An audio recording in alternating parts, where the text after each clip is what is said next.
अस्सलाम वालेकुम जी, welcome back to my YouTube channel. आज की वीडियो में हम देखेंगे कि पाकिस्तान स्टॉक एक्सचेंज के सीमेंट सेक्टर में जितनी भी कंपनीज़ हैं, उनमें से बेस्ट डिविडेंड्स कौन-सी कंपनीज़ दे रही हैं।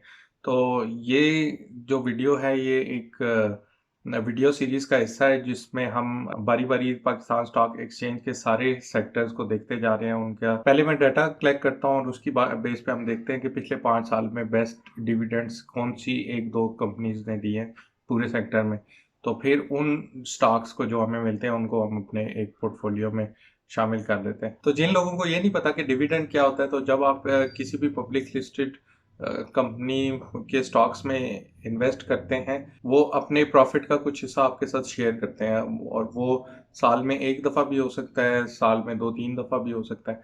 तो बस आपने ये करना है कि वो स्टॉक्स लेके रख लेने, और वो कंपनी आपके बैंक अकाउंट में ट्रांसफ़र कर देगी उतनी अमाउंट। आपके स्टॉक्स वहीं पे रहेंगे, लेकिन वो डिविडेंड एक्स्ट्रा आपके बैंक अकाउंट में आता रहेगा।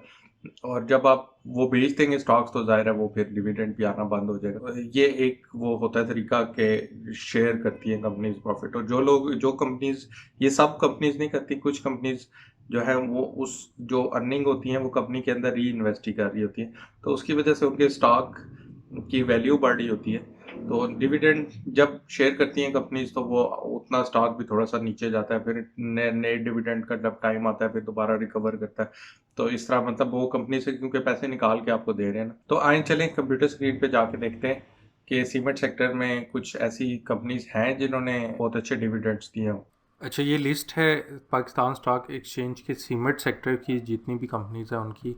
ये कंपनीज के नाम हैं, उनके सिंबल्स हैं, 5 साल पुरानी प्राइस है, फिर ये आज की प्राइस है, मतलब अब से कुछ दिन पहले की है। और उसके बाद ये पिछले 5 साल का उनका डिविडेंड्स का डाटा है, फिर 2023 का भी है, और फिर 5 साल का एवरेज है।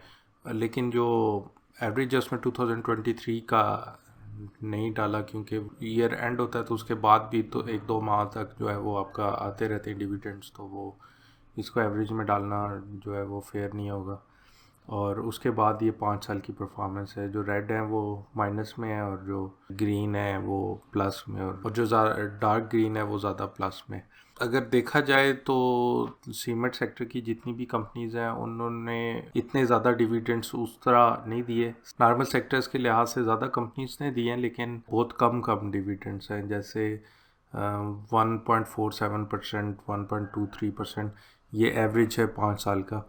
तो उस लिहाज से जो हमारी ये लिस्ट एक डेवलप हो रही है, हमने तकरीबन 6 सेक्टर्स पहले कर लिए हैं, ये वाले: power, energy, chemical, fertiliser, insurance, food और शुगर। तो उसकी जो ये प्रॉपर लिस्ट डेवलप हो रही है, जो कि हम थोड़ी देर में देखते हैं, उसमें इस सेक्टर में से मेरे ख्याल में कोई क्वालिफाई नहीं करेगा। लेकिन इस सेक्टर में कुछ ऐसे स्टॉक्स हैं जो कि 100% से ज़्यादा उन्होंने सिर्फ ग्रोथ की है, यानी कि खुद 269% तक उनकी प्राइस हो गई है जितनी पहले थी। जैसे पिछले 45 रुपये थी पानियर सीमेंट की प्राइस, 5 साल पहले 121 रुपये हो गई, यानी कि 5 साल में 169% ग्रोथ हुई है। लकी सीमेंट जो है उसकी 82% हुई है। इसी तरह CHCC चिरात सीमेंट कंपनी लिमिटेड, इसकी 131% ग्रोथ हुई है। तो ये 2-3-4 स्टॉक्स कुछ इस तरह के हैं। टाटा सीमेंट, फिर उसके बाद पायनियर सीमेंट, लकी सीमेंट, फिर चिराग सीमेंट, इनमें जो है आप इन्वेस्ट कर सकते हैं ग्रोथ के लिहाज से। लेकिन डिविडेंड्स के लिहाज से अगर हम देखें तो सबसे ऊपर जो कंपनी है हमारी अटक सीमेंट, उसका 4.3% एवरेज जो है वो उन्होंने डिविडेंड दिया पिछले 5 साल में, जो कि इस पूरे सेक्टर का बेस्ट है।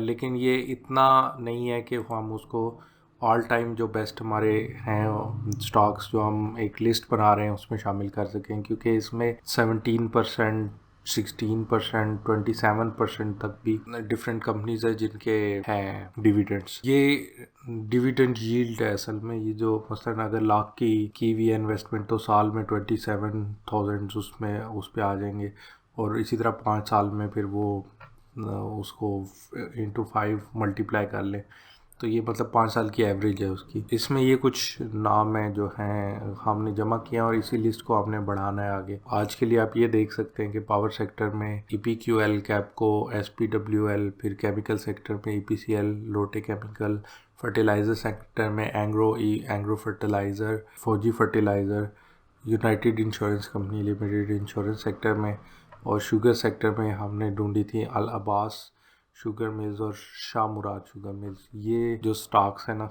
इनके सिंबल्स ये लिखे हुए हैं, ये इस टाइम तक जो बेस्ट कंपनीज हमें मिल चुकी हुई हैं ये वो हैं। लेकिन अनफॉर्चुनेटली सीमेंट सेक्टर में से हमें कोई इतना अच्छा डिविडेंड वाली कंपनी नहीं मिली जिसको हम इस लिस्ट में शामिल कर सके।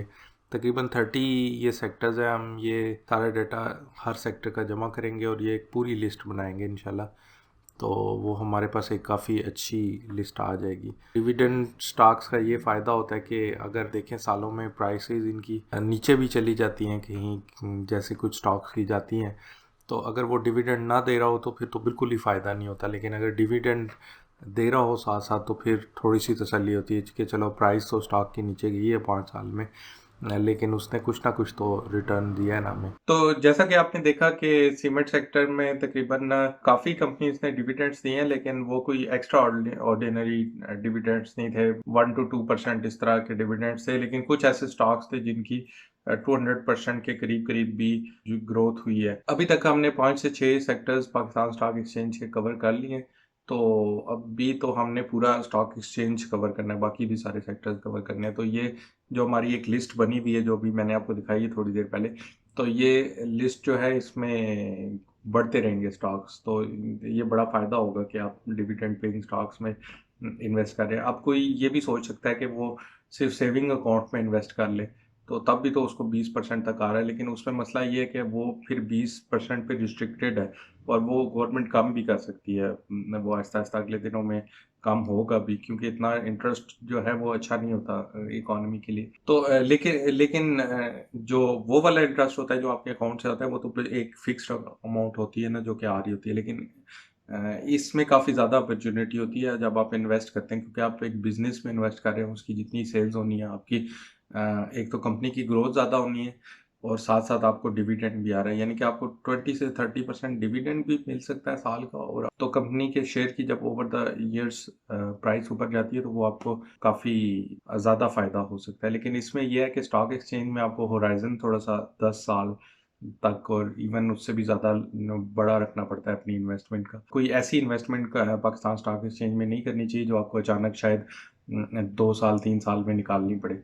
वो थोड़ी सी फ्लेक्सिबिलिटी होनी चाहिए कि आप उसको रख सकें 10 साल तक, क्योंकि वो अगर प्राइस उसकी नीचे जाती है स्टॉक की, तो अगर आप उसी वक्त निकाल देते हैं किसी वजह से, तो वो फिर आपका नुकसान हो सकता है। बाकी फिर मैं इसी तरह की वीडियोस और लाता रहूँगा, तो पूरे स्टॉक एक्सचेंज को आपने कवर करना है। तो आप इस चैनल को सब्सक्राइब कर लें, ताकि जैसे ही मैं वीडियो अपलोड करूँ तो आप तक पहुँच जाए। स्पेशली बेल बटन प्रेस कर लें नोटिफिकेशन वाला, ताकि नोटिफिकेशन भी इसका आ जाए। If you like this video, hit thumbs up. See you in the next one.